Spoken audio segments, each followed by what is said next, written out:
Everything good? Yes, we are. At least I believe so. Nice. How about you, audience? Hi. To those in the U.S., happy 4th of July. I hope you're doing well, staying safe. Well, I don't know if safe is the right word, but yeah, we want you to be safe. With along with everything going on, do be responsible and stay safe with you and yours. But have a blast, and you know what this day's about. So happy Independence. Happy Independence Day to y'all in the U.S. and And collectively, we got a lot going on in the skies. We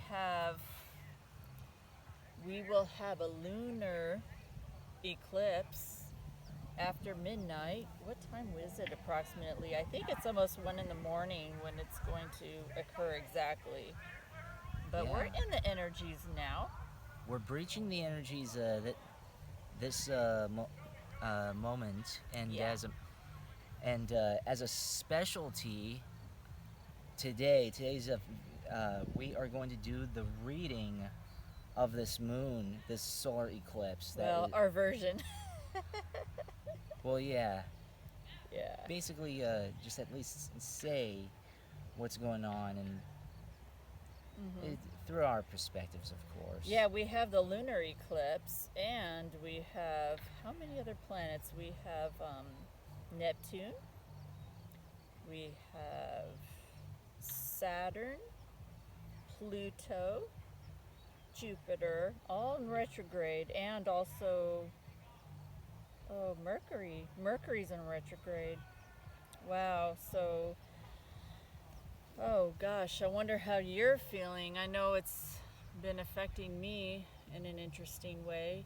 I think these things, well, with retrogrades, as I understand, they're supposed to force us to, it's kind of like what the retrograde does, to go back and take inventory, to be quiet with ourselves, to go within.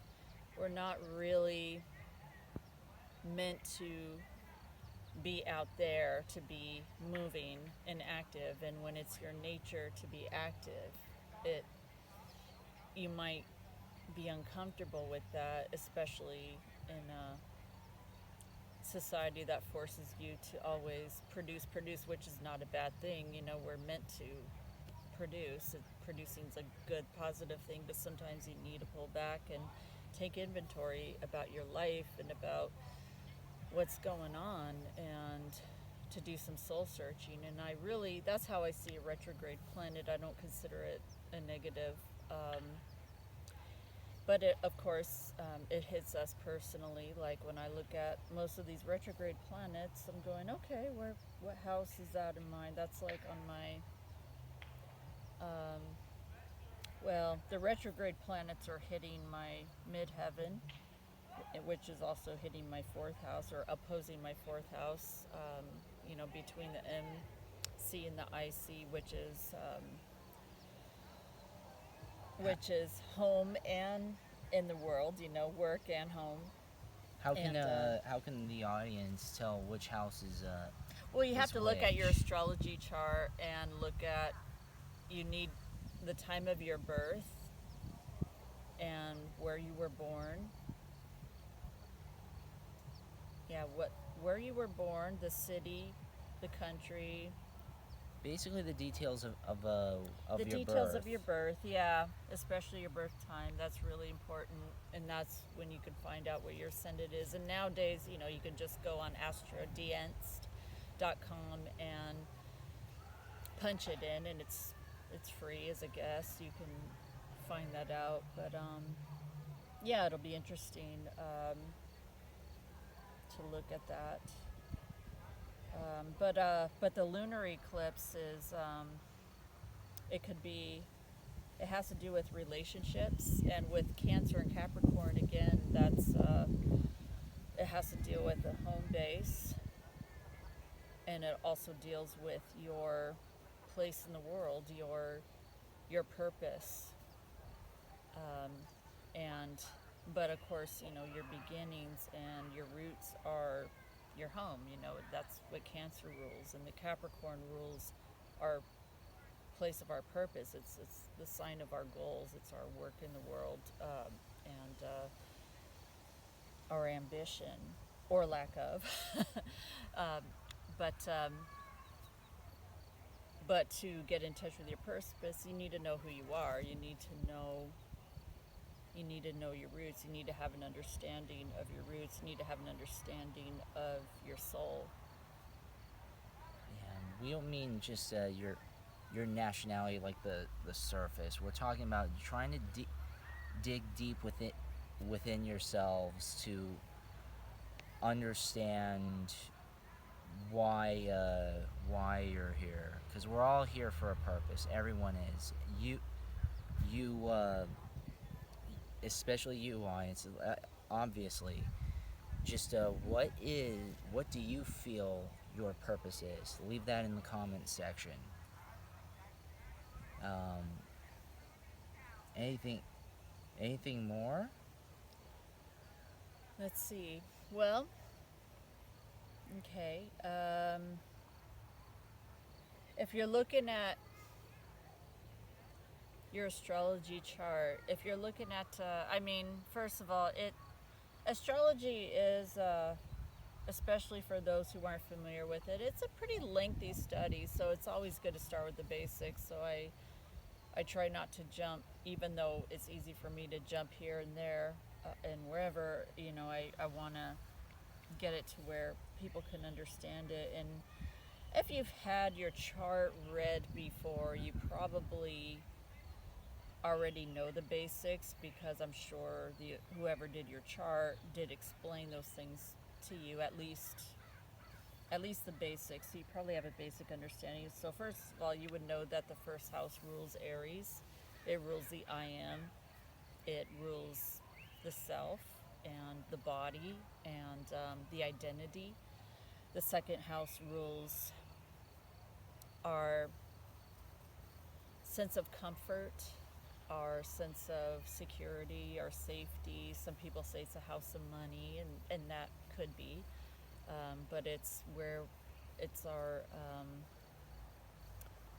it's where we feel Settled. Yeah, it's Comfort.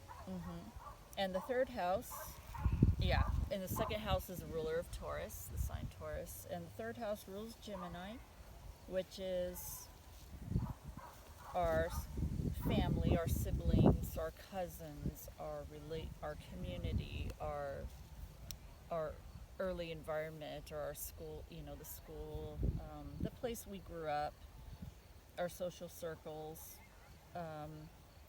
or where we learn those things. So, and the fourth house rules home, and it also rules. I think it rules the soul. I believe it also tells a lot about a person's past life, or I think it can. It can reveal those things. And the fifth house, and it's the house of Cancer. The fifth house is our inner child, or inner youth, like our child, our teen, early 20s, those ages. It also rules our creativity, our playfulness, our sense of wanting to live and let live, and just create and be happy and shine and be glamorous, it's so that area of your life could reveal to you your creative talents, perhaps, or ways you express yourself creatively, and how you use your creative energy. And your sixth house, and that house rules Leo, and the sixth house is it basically rules our day-to-day life, our routines, it rules structure, it rules work, and it just rules habits, it rules hygiene, it rules so that's an area of your life, you know, how organized you are or not, so you can tell, okay, it rules your health, your physical, perhaps even psychological health. Um, and it's the house of Virgo. It's a Virgo's house. And the seventh, yeah, that's the sixth house. The seventh house, it's the Libra house. It's a house of relationships. It's a house of. I've heard others say that it's a house of our soulmate, or our significant other, or even our open enemies. I can see a combination of those. I I think it is the house. If the first house is the house of the I am, the other is the seventh house would be the house of the other. So it is our one-to-one relationships. It can be our significant other or the type of people we are attracted to, and the type of people that might enter our life and are often our mirror for either the things we love or the things we even feel repelled by. But they usually, anyone that hits our seventh house will force us to face ourselves and look at ourselves, sometimes positively and sometimes not always so positive, but necessary. But so that's an interesting house. But it's a house, it's a Libra house, it's a relationship house of balance. It's where we're working to become more whole, and that's often through others. So that's kind of what that house reveals. Now, the eighth house is a house of, I've heard it said it's a house of the hidden, the occult, secrets, sex, other people's money. Um, it's probably, it's also a soulmate house. Um, and some of our deepest, it's a house that it's Scorpio rules that house. So it could signify for us, our subconscious, whether we are drawn to the occult or not, and the sign and the ruler of that house in our chart could be places where that part of us comes out, or where these things are mirrored back to us, because it is also a house of relationships and intimacy and deep bonding. Because the seventh house is more our, it's it's relating more on the surface, but eighth house is when you seal the deal. So it's a very deeply bonding house. It's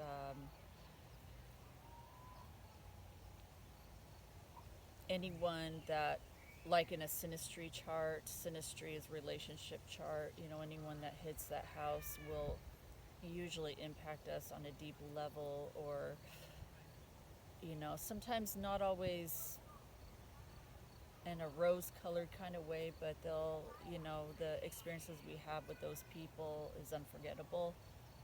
Oftentimes, they usually have a lot to teach us, and those relationships are very transformative. It can be very enlightening, but through enlightenment can come a lot of pain, so it can bring up a lot of deep pain. Um, and yeah, that's a very fascinating house. I can go on and on about it, but I probably should move on. The ninth house is a house of travel. It's a house of higher learning and education. It's a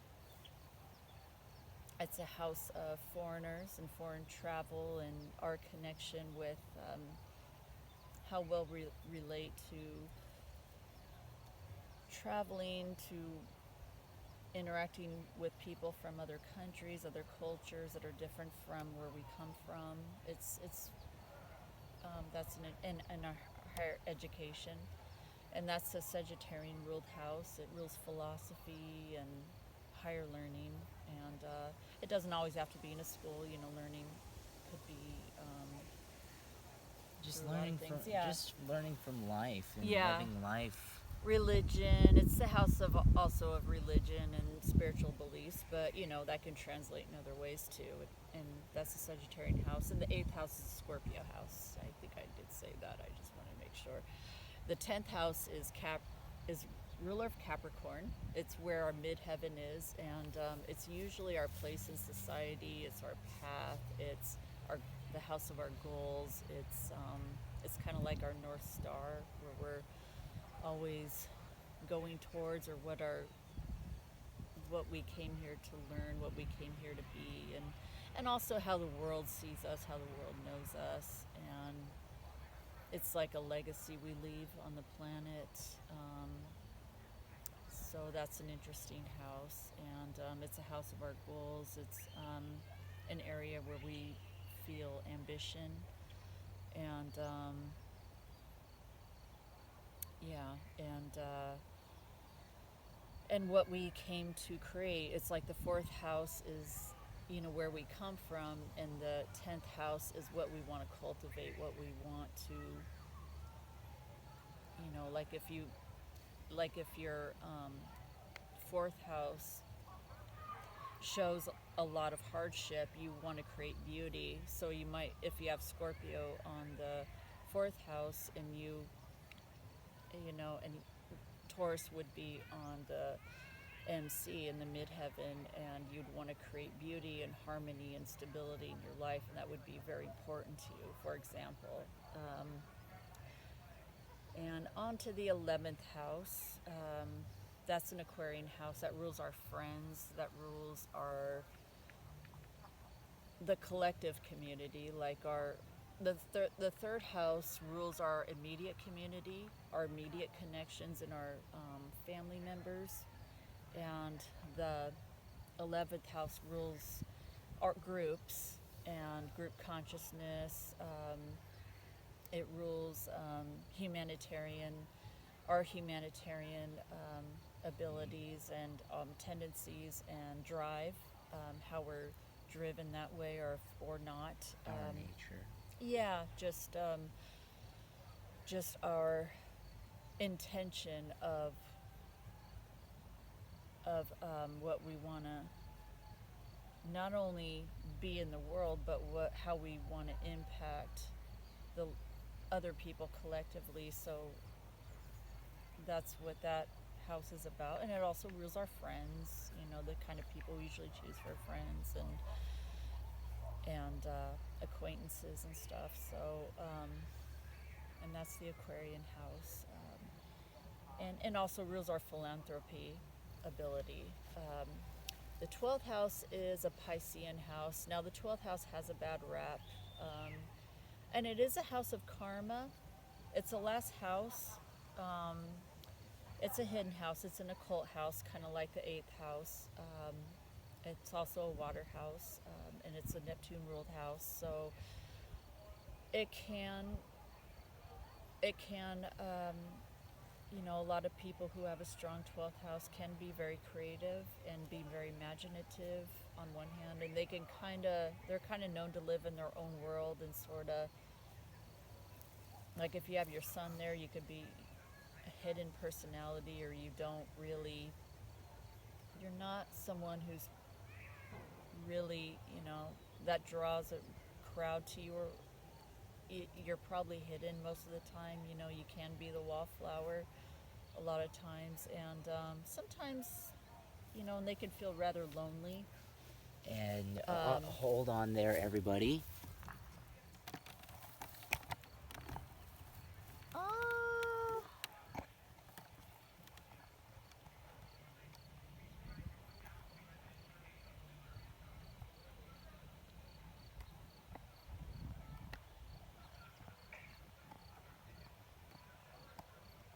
look at that.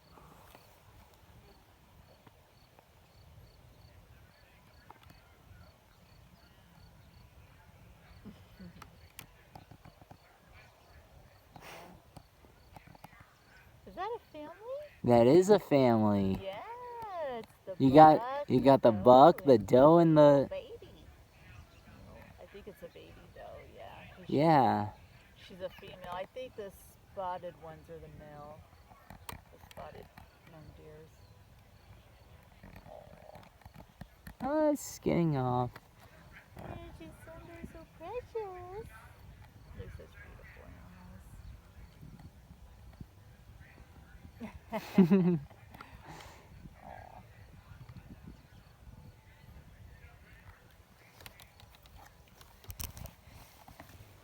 So, anyways, as I was saying, the 12th house. It's the last house on the wheel, and it's a Piscean house. It's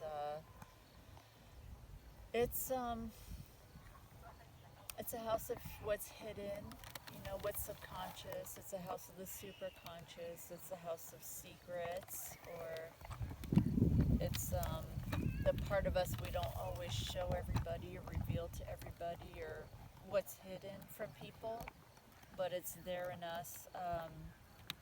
Some people believe it's a house of karma or self-undoing for that reason, and I can see how that can be, because you could probably, just like the fourth house, you could probably tell about a person's previous lifetimes looking at their 12th house, I think. But it's also, I think people who have a strong 12th house are purging karma in this lifetime. They're it's kind of like a soul cleansing, because it is a house. It can be a house of ascension. It's also, I'm not saying that's true for everybody, because we're all on different paths in our journey and different levels. But I think for some it can indicate a house of ascending. But it's definitely a house of purging. It's definitely a house of working out stuff or having to face some stuff. So it can be a difficult house, because you could find the person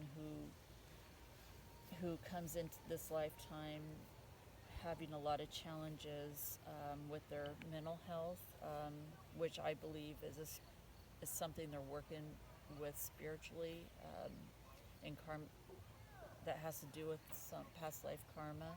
Not that they're bad. It's not about punishment, although it can be, but it really is a house of soul searching and of purging and of growth, which isn't always easy, as you know. But it could also be a house of ascension, and that could be a process. That could be. So it's not the easiest placement for a lot of planets, especially our personal planets, to be in, but it can be very rewarding, and it can bring us, it from the microcosm to the macrocosm, just to have an understanding of both. But it can be, it's not the easiest house to work with, but it can be rewarding when you're on it, when you're really doing the work. So that's really important. So anyways, I hope I covered that understanding in case you do decide to get your either a reading done by a professional astrologer, or if you're just curious to look at your chart, just to go on astrodance.com and An astrologist. mm-hmm. Yeah. And if you just want to understand yourself and your chart better, that's a good start to work with. And then I might talk about it more in future videos, because it's a subject I've been interested in a long time. So anyway, thanks for listening to all that. But I hope tonight you're able to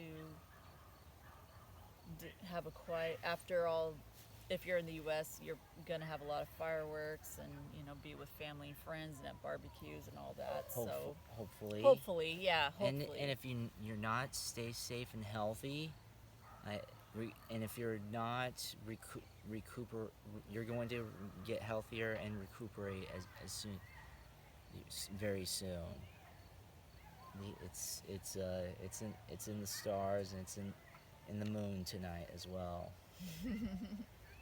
And we covered that, right? Yeah. All right. Yeah. So. All The force be with you. Yeah. Thank you. Bye.